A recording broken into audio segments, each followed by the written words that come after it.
In this world full of strife, it's easy to lose sight of the beauty in our lives and forget to shine bright. But we must remember to be kind to ourselves and embrace our splendor, for we are truly blessed. So let's show some love to the one in the mirror. Embrace.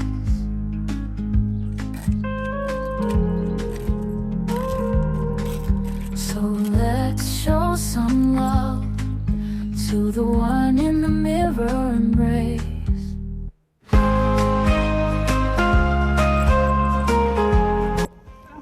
Mbega izuba riri izuba riri kumwe n'agahangana akurahiye none se mbwira Stefani ubundi wowe byagenze bite kutigeze umbwira wigeze umbaza we mbese byari ngombwa ngo nkubaze ukagombye ukaza ukambwira ati burya cyagiye byagenze gutya abana abanye ntazi ibyo urimo rero se ubu ndaza kukubwira ntazi n'ukuntu umeze rero ndavuga ati rero ntabwo nakubwira ubwo nyine nukenera kumenya uzamba gusa nyine byari byiza shaho ndabyumva ntabwo byari kuba bimeze nabi sabonye ukuntu naje meze ariko nyine ngeze imbere yawe nsanga wababaye bose ntababara ndavuga ati rero reka mbe nikambirwa nyine numva nzakubwira gusa nyine byari byiza ntabwo nawe kubura kubabara gusa yanjye uzi ukuntu byagendekeye njyewe se kugeza n'izi saha nyine umva Friday nta kumvugisha nta kumbwira ngo sinzi nyine gusa nyine cyagihe subizi ko twavuganye sinarira kugezaho neza Jovana ahita amagara ngo ashaka kuvugana nanjye mpita nsubira urumva ntabwo nari kumwiryaho kandi Friday yaramaze kugira kwisha amazi niko nabivuga kugeza n'isaro nta kintu arambwira gusa kuri ubu ngubu mfite stress nyine mfite stress ku buryo ndi kumva kugira ngo zishire nava muri uwo mujyi nkajya mu wundi maze isuka cyane urumva Stefani ni umwanzuro nafashe nyine kuko kugeza n'izi saha uriya muti twagira ngo sinzi icyo yamuhaye kuko ndababaye numva nyine nk'uko maze kubikubwira nakwigendera nkigira mu wundi mujyi nkajya kureba ko byashira none se uwo mwaka ari wagutera kugenda ukava hano nkamuhunga nkava muri uyu mujyi kuko namara kubona ko tutari kumwe nimva ko ntari mu mujyi arimo akabona ko telefone itariho ampamagara akambura ahari bizatuma nanjye ubwanjye umutima wanjye uruhuka kuko ngumye hano byanantera gusara Stefani reka nigendere kugira ngo mbashe kugira none se tuza muri njye none se uko ushaka kujya ubu ndashaka kujya ahantu hari amazi nkajyaho ku mazi nkaruhuka nkaruhura mu bwonko ibintu bidasobanutse nzagaruka nyuma maze kwibagirwa uriya mutipe ubwo nyine niba ari wo mwanzuro wafashe nakubwira ese ubundi Brasile ari Rubavu wagira ntacyo bitwara nanjye nibyo natekerezaga gusa nyine reka twinjire mu rugo n'ubundi twahageze ibindi turareba ko tubigenza gusa umwanzuro nafashe ni ukugenda tujye kuruhuka ko nyine numva n'abantu Be kind to ourselves and embrace. Allô? Bimeze bite se bana? Shani fresh ntari kabisa gusa nyine nagize akabazo ahangaha nyine mu rugo mani connection ya isa niyakwamye kandi tunarifite two gukora ku mashini biba ngombwa ko nadusoza nari gukeneye byihutirwa nyine waza ukamfasha ukareba nyine ukandebera nkareba ko nadukora nyine nkadusoza suhibuka se wanyiruka rwose waba umfashije kuko mfite gahunda mu mwanya uramutse uje ukamfasha connection igasubiraho yanahita nkora utu tuntu nyine gukora then twarangira nahita mfatira nyine tu nka nyuma y'iminota 30 shana ni kabisa asante sana rwose ubu uranda gutegereje tu sawa ntari merci nuhagera urambwira.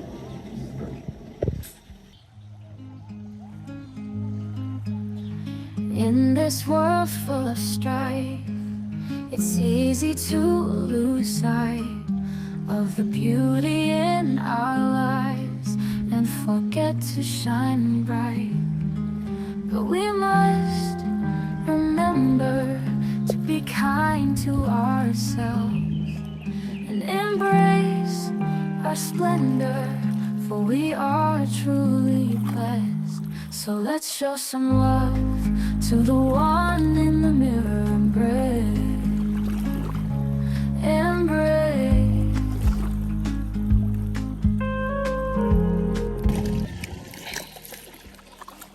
ese kuko wamana we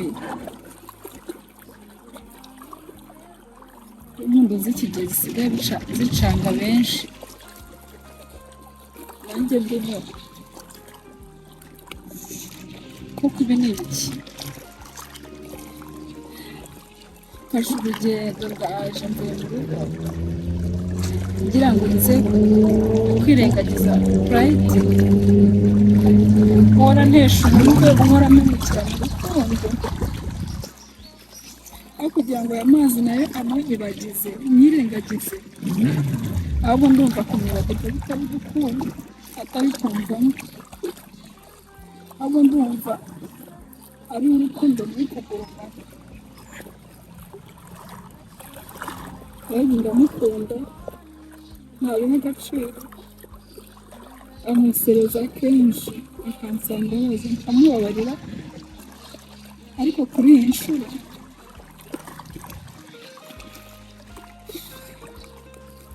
agerageje gukina n'umutima wanjye.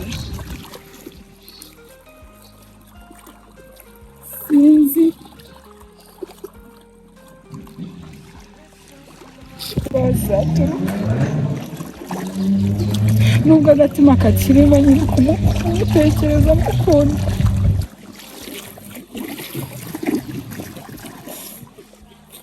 ariko biragoye cyane. Ariko kuri iyi nshuro ndemera nshyire mu mutima ko kumwumva ubuzima bwe ntabwo biri aho hafi, nubwo urukundo rwe rukomeza kugenda runyura, nubwo badukorera amafuti bagasanga bose twababarira, ariko kuri iyi nshuro sinzi aho imbabazi ziri buturuke niba kumukora ntibyabona, ntabwo nzi neza aho ziri buturuke. Ariko si amana we, naje nzi ko nje kwibagiza ibibazo, noneho kugira ngo mbyibagirwe bimve mu mutwe, ahubwo nibwo biri kwiyongera, gusa kuko amaherezo azaba yayo. Umva bikomeje kuba ibibazo byinshi cyane kabisa. In this world full of strife, it's easy.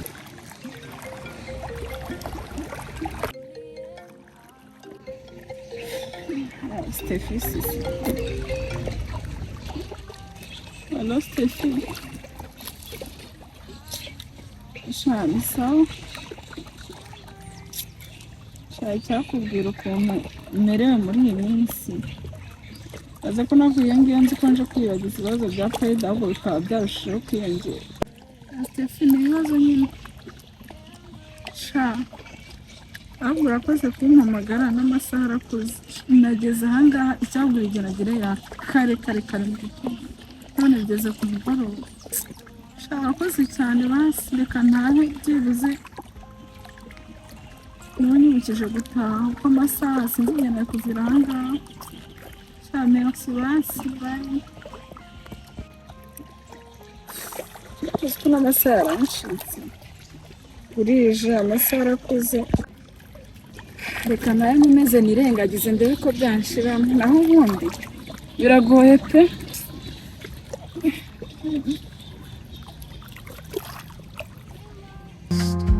Remember to be kind to ourselves and embrace our splendor, for we are truly blessed.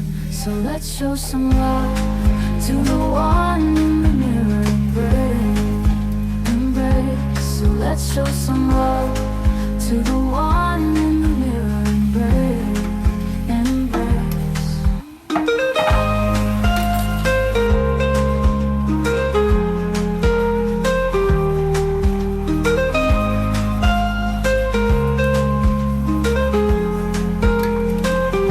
So let's show some love to the one in the mirror.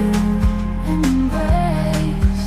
In this world full of strife, it's easy to lose sight of the beauty in our lives and forget to shine bright. But we must remember to be kind to ourselves and embrace our splendor, for we are truly blessed. So let's show some love to the one in the mirror. Embrace. So let's show some love to the one in the mirror. Embrace.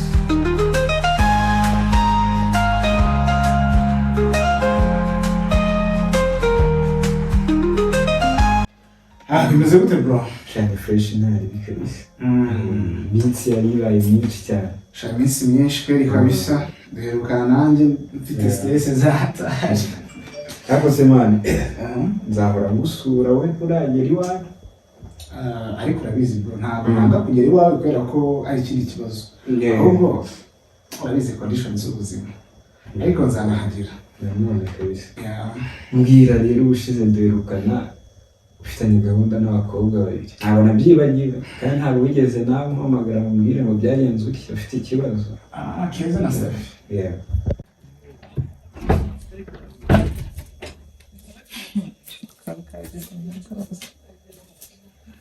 Musore, akuzi ko utagira n'isoni we. isoni z'iki? Kuza unyakatare ku mpande nyine nta n'ikibazo ufite, ibaza ibyo warakoze nijoro. Waje wasinze sinakubwira. Kureba televiziyo nta n'isoni. none nkora iki? Kureba televiziyo ni ikibazo? Kureba televiziyo ni ikibazo? Ikibazo gikomeye cyane ahubwo. Reka nkora iki? Ubuse ntabwo ikibazo cyawe rugira n'agasuzuguro kabi nta n'isoni.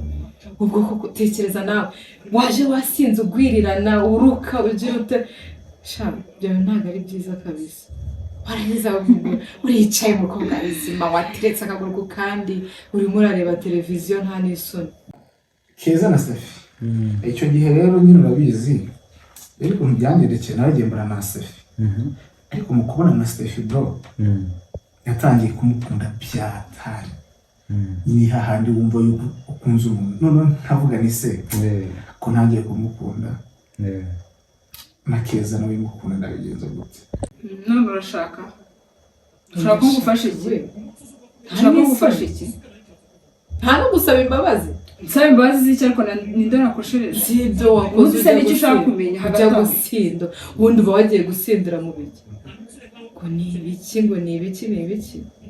Ibyo ni byo wajemo hano? Murabona? Mbona na Safi. Nyuma yaho mvuyeyo urumva ko nari namaze umunsi wose ntavuganye na Keza ntanavuganye nawe. Ndamuhamagara ndamubura. Niba yarabiretse niba yateye telefone ntabwo mbizi. Nuko ngo kumyande n'igindi cyaka kandi. None se ikibazo mfite. Usanze umukobwa w'abandi yari yahuye. Ubwo niba ari umukobwa ugukunda abakobwa b'iminsi bose bafite utuntu. Ariko nanone ntabwo yakwiyahura n'umuntu mukuru wawe. Bahani Waje nuvuga ngo waje hano uje kurara usinda ndaza amajoro. Uzi igicuku nagukinguriye wowe. unyaka umutwe stress mfite nazo ntizinyoroheye. Yani ibyo nakubwira. Yes. N'umuntu mukuru nyine ntabwo nashaka kwiyahura. Urumva? Hari igihe umukobwa nyine agukunda nyine bikarenga akaba yanakwiyahura. Rero bibaye byiza ugakwiye kubuza iwawe. Waba urahazi? Urumva ntabwo ndagira iwawe bro. Urumva twaramenyanye turavugana turahura akazageza kunsura. Urumva kubera condition z'ubuzima ndavuga nti nzaba ngiye iwawe n'aka kanya gusa nzi karitsi. Ariko n'aka kanya mba ntekereza yuko nshaka kuzagira aho nibura nkahamenya. Ariko right now ntabwo ndahagera. Ntabwo akwiye kubona yagiye kumusura. Ntabwo agatangaza ntuzi gukunda. ubundi so tuze gutya ufite babiri cyangwa se wowe ufata umwanzuro ufatire kuri Stephen ubwo ngo yavuze nta kundi man wakundana n'umuntu oya nanone hari igihe numva Stephen nubwo mukunda ariko ntabwo Keza nta ariko na Stephen nawe ntabwo namureka yango ntabwo ari ingeso so wimena mu matwi rero wimena ingoma z'amatwi ndagusabye kuko mana yanjye ngo stress ufite stress zigenda ziteza ibyo ntabwo bikureba ariko ibyo ntabwo bikureba ntabwo bindeba kugira wumva ushaka kumbaza ntabwo bindeba ntabwo bikureba erega bro hari igihe abantu mutekereza yuko kubona umusore yakundanye n'abakobwa babiri batatu hari igihe mutekereza yuko ari uburara ndetse adashobotse ariko buriya uzibaza impamvu ashobora kuba yabakunda bose mu by'ukuri nubwo Keza ndamukunda ariko Keza sometimes hari igihe njya mureba nkareba ukuntu ashobora kuba agira umujinya mwinshi cyane agira kamere iri hafi kandi noneho nta nubwo buryo wabaza ntabwo bindeba okay ushaka kugira icyo umenya ariko ujya umenya ko ndi mukuru wawe cyangwa ubona ndi nk'iki cyawe ku buryo mukuru wanjye ni kimwe no kuba waza unyaka telekomande ni ikindi hanyuma kuki wicara nta no kwisobanura nta n'iki nta no kuvuga ariko nawe urazikaza mu buryo bwiza urazikaza mu buryo bwiza nta mpamvu yo kuza unyaka telekomande ubaza mu buryo bwiza ubwo wowe nijoro waje iyi televiziyo yawe ni ibiki nijoro waje mu buryo bwiza ariko urafite kunyicaza ukaza ukambwira ati wakosheje wakosheje koko ubu se reba nta masaha ashize habe no kugira umukobwa wawe bizima uraryamye nuko mu gitondo urabyutse ufashe breakfast urasoje ubwo akaguru ku kandi kuri televiziyo sinakubwira habe no bati rero situmba barire nari nagiye aha n'aha n'ibi ahubwo uricaye ndakwiyamye wintera stress Keza agira umujinya mwinshi umurandura tuzi ku rwego ruri hejuru nubwo mukunda pe ariko Stephen sometimes umwana mwiza wamona adakomeza ibintu ntago arakara vuba cyakora narumiwe wumijwe n'iki erega iyo ushakaga umuntu inkumi y'imyaka ufite niyo kurara mu kabari si yo kurara mu kabari ariko nawe ujya ubanza umenya impamvu ubundi ke nkubaze ubundi wabaye iki kijyanye n'iki utari usanzwe umeze uko ko waje mbona rwose yego nabonaga ufite ibibazo ariko nyine nari nzi ko uri muzima nta kibazo aho ke urashaka kunsenyera koko ngiye gusenyera njyewe Keza ngeze naho kunsuzugurira iwanjye ariko byose n'ubiteye rero nabonye Stephen ari umuntu ugira umutima mwiza akakarusha Keza ariko Keza nanone arambabarira cyane nubwo arakara vuba ariko bishiraho rero ahanini uzasanga abahungu bakunze abakobwa babiri batatu badakunda umukobwa umwe ahubwo nuko aba yabonye ikintu kirenze kuri uwo mukobwa wundi wa kabiri cyangwa gatatu cyangwa undi wa mbere adafite ntimukaturenganye ugeze nawe kunkubitira iwanjye ariko n'ubu binteye ugeze nawe kunkubitira iwanjye so biteye ke mbabarira n'ibintu byinshi sohokera iwanjye ugende maze se ukabona wowe ukunda abakobwa babiri urumva wowe ataba arimo kwikunda no gushaka kubeshya abandi kuko hagati mo harimo umwe uri uba victime uzi ukuntu bimeze reka nkemure ibibazo to ourselves and embrace.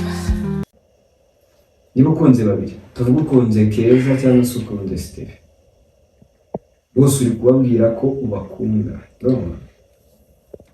Stephen n'umwanga azababara kuko yaba yaramaze kukwishyiraho ariko ntabwo ndashaka umugore kandi ntabwo nzabana nawe ngo ninde rero ntabwo navuga ngo Keza ngo nzabana nawe kandi ntabizi kandi akubwira ngo umujinya n'aka kanya bro ni kumuhamagara ntabwo nzi aho ari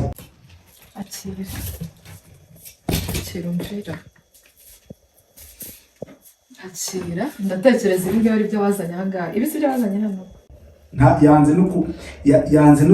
yanze nibura no kumpamagara nawe ngo mbwire ngo bimeze rero muha amahoro mureke yibere ku giti cye ukomezanye na Steph kuba yawe nugaruka ukamubwira biraba ari ibibazo ugomba gufata decision ugafata umuntu umwe nyine tu sibyo nakundi bro kandi hinduka nsohokera aha ejo utazarinda no kunyicira mu nzu cyangwa ngo nsenyere suzuguro kabi.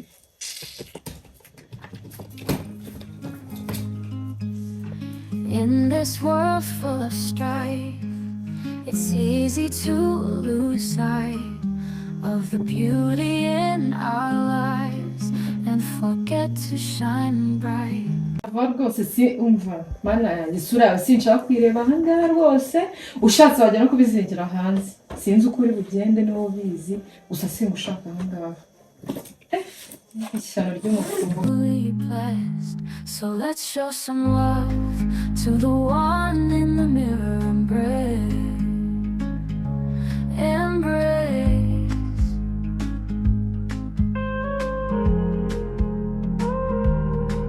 So let's show some love to the one in